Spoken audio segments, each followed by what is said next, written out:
नमस्कार दोस्तों। आज के एपिसोड में हम डिस्कस करेंगे लैंग्वेज। थ्योरी ऑफ कंप्यूटेशन में लैंग्वेज का बहुत इंपॉर्टेंस है।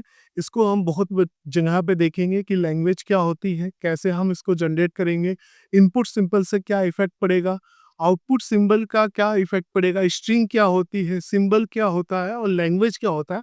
इन सब चीज़ों को हम ब्रीफली डिस्कस करेंगे और सबसे ज़्यादा हम यह समझना है कि लैंग्वेज जनरेट कैसे होगी किसी पर्टिकुलर स्ट्रिंग्स की हेल्प से। और यहाँ पे हम जानेंगे कि लेंथ से क्या इफेक्ट पड़ेगा लैंग्वेज के अंदर। तो आइए स्टार्ट करते हैं। सबसे पहले लैंग्वेज जो है इसको हम समझते हैं। हमने प्रीवियस वीडियो में देखा था कि हम सिंबल्स का यूज करेंगे। तो फॉर एग्जांपल मेरे पास में दो सिंबल है ए और बी।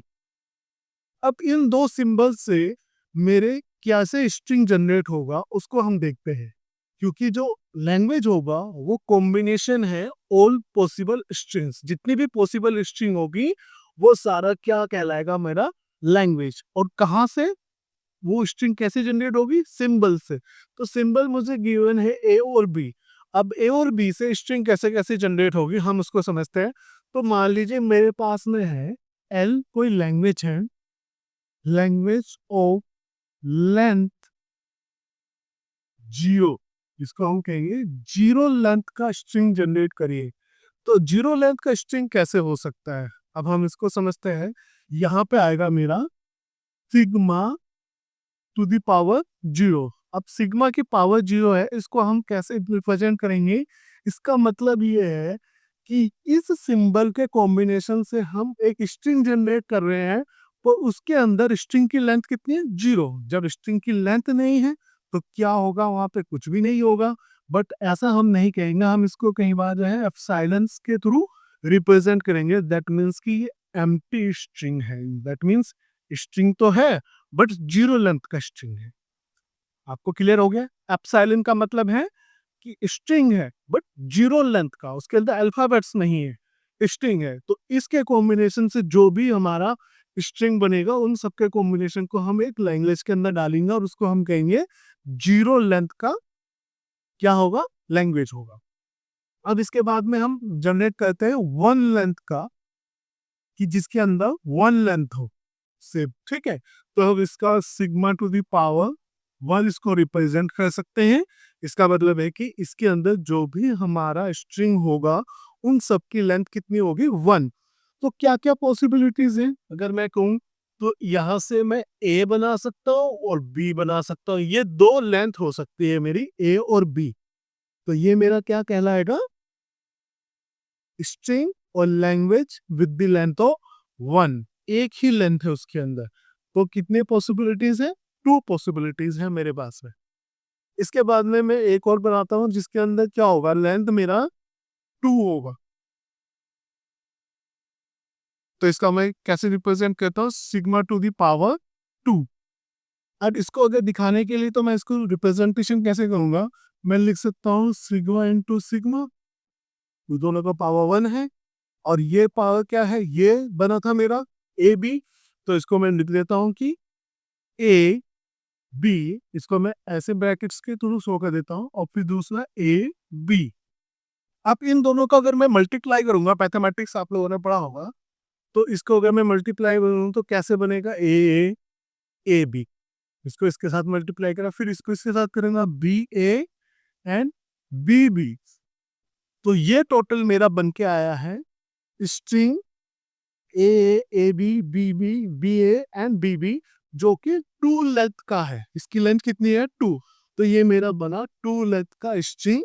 और ये इससे जितने भी पॉसिबल बने हैं इन सबको मैं क्या कहूंगा, टू लेंथ का लैंग्वेज। अब इसके बाद में मैं थ्री लेंथ का बनाता हूँ,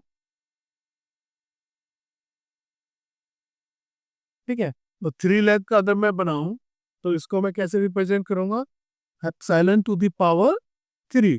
और इसको दिखाने के लिए मैं क्या कर सकता हूँ, दैट मीन्स की sigma power one dot sigma power two. ये मैंने जो है ऑलरेडी सोल्व करा हुआ है, इसका वैल्यू क्या है ये। तो इसको मैं इसमें अंदर पुट कर देता हूँ, इसको मैं यहाँ पे करके दिखा देता हूँ आपको। A A A B B A and B B, इसको मल्टीप्लाई करना है किसके साथ में, सिग्मा। तो सिग्मा का मतलब है ए बी। अगर मैं इसके साथ में मल्टीप्लाई करूंगा तो ये क्या बन के आएगा स्ट्रिंग, तो मेरा बन के आएगा, इसको मैं पूरा बना के दिखा देता हूँ आपको। A A A A then A B A and B then B then B इसके बाद बी एंड बी। ये टोटल स्ट्रिंग्स मेरा जनरेट होके आया। अगर मैं इन सब के अंदर देखूं तो एक जो है कॉमन आपको निकल के आया होगा फैक्टर, कि अगर मुझे पता करना हो कि मेरा लेंथ जो है, अगर मेरा लैंग्वेज का लेंथ मुझे रखना है 5, तो टोटल नंबर ऑफ स्ट्रिंग्स कितनी होंगी उसके अंदर। तो यहाँ से अगर एक कैलकुलेशन हम निकालें कि अगर मेरा n जो है मेरा रिप्रेजेंट कर रहा है लेंथ को, ठीक है, तो 2 टू द पावर n मेरा स्ट्रिंग जनरेट होगा। ठीक है, अब समझ लेते हैं क्या ये प्रूफ हो रहा है या नहीं। तो इसको हम समझ लेंगे 2 की पावर, स्टार्टिंग में मेरा लेंथ था 0, तो मेरा कितना निकल के आया है, दैट इज 1, जो कि एप्सिलॉन था। 2 टू द पावर 1 रखा मैंने यहाँ पे, तो कितना निकल के आया 2। 2 टू द पावर 2 रखा मैंने, तो यहाँ पे कितना निकल के आया 4। 2 टू द पावर 3 रखा तो मेरा कितना निकल के आया यहाँ पे 1 2 3 4 5 6 7 8, दैट मीन्स की 8। तो ये मेरा हैंस प्रूफ हो रहा है कि अगर मेरा n लेंथ का स्ट्रिंग है, n लेंथ का स्ट्रिंग मुझे जनरेट करना हो किसी लैंग्वेज के लिए, तो क्या कहूंगा मैं 2 टू द पावर n, जहाँ पे n क्या है, लेंथ ऑफ स्ट्रिंग, कितने लेंथ का आप स्ट्रिंग चाहते हैं तो उतने नंबर ऑफ स्ट्रिंग जनरेट होंगे, उस पूरे कॉम्बिनेशन को क्या कहूंगा मैं, लैंग्वेज कहूंगा। अभी हमने लैंग्वेज तो देख ली है, अब बात करेंगे हम इनफाइनाइट और फाइनाइट लैंग्वेज की। इनफाइनाइट लैंग्वेज क्या होगी और फाइनाइट लैंग्वेज क्या होगी, इसको हम समझते हैं।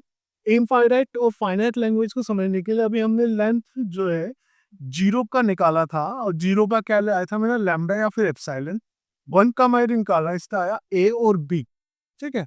और इसी तरह से मैंने 2 लेंथ का निकाला, तो आया A A A B A and B. अगर आप उन तीनों में ही देखेंगे तो मेरी जो लेंथ है वो कहीं ना कहीं फिक्स्ड है। अब यहाँ पे लेंथ क्या है, फिक्स्ड है। अब अगर मेरा कोई ऐसा क्वेश्चन आ जाता है या ऐसा कोई एग्जांपल है जिसमें मुझे क्या कहा गया हो कि स्ट्रिंग के लास्ट में क्या होगा, स्ट्रिंग के लास्ट में ए होगा, ठीक है, तो वो स्ट्रिंग कैसे बनेगा, या इसी में से अगर मेरा सिंबल्स मेरा क्या है ए और बी, अब इसमें से क्या है लास्ट में ए होना चाहिए, तो कौन कौन सी स्ट्रिंग जनरेट हो सकती है और उसका लैंग्वेज कैसे होगा। तो अगर मैं एल की बात करूं तो यहाँ पे बन सकता है ए, क्योंकि इसके लास्ट में ए है, ठीक है, ए इसके भी लास्ट में ए है, बी ए इसके भी लास्ट में ए है, और फिर B A B A B sorry B A and then A B A A, और ये ऐसे ही चलता रहेगा इनफाइनाइट तक। क्यों, क्योंकि इसकी लेंथ कोई फिक्स नहीं रखी गई है, यहाँ पे लेंथ नहीं कह रहा है, वो कह रहा है कि लास्ट में ए आना चाहिए बस। तो ये क्या होगा मेरा, ये मेरा बनेगा इनफाइनाइट लैंग्वेज, क्योंकि यहाँ पे लेंथ की बात नहीं हो रही है, यहाँ पे कहा जा रहा है कि लास्ट में ए आना चाहिए, स्ट्रिंग के लास्ट में ए आना चाहिए बस, और कोई कंडीशन नहीं है। तो इस तरह की हम क्या कहेंगे लैंग्वेज को जो क्रिएट होगी स्ट्रिंग से, तो ये कहलाएगा इनफाइनाइट लैंग्वेज, क्योंकि इसकी लेंथ बढ़ती चली जाएगी और ये नंबर्स जो है पॉसिबिलिटीज बढ़ती चली जाएगी, इसको हम रोक नहीं सकते, स्टॉप नहीं कर सकते, तो ये हो जाएगा मेरा इनफाइनाइट लैंग्वेज। अब इसके बाद में हम नेक्स्ट वीडियो में जानेंगे क्लीन स्टार और क्लीन प्लस क्या होता है, उन दोनों के बीच का रिलेशनशिप, और उसके बाद में जो है हम फाइनाइट ऑटोमेटा को डिस्कस करेंगे। तब तक आप बने रहिए। Thank you for watching the video. Please like and subscribe the channel.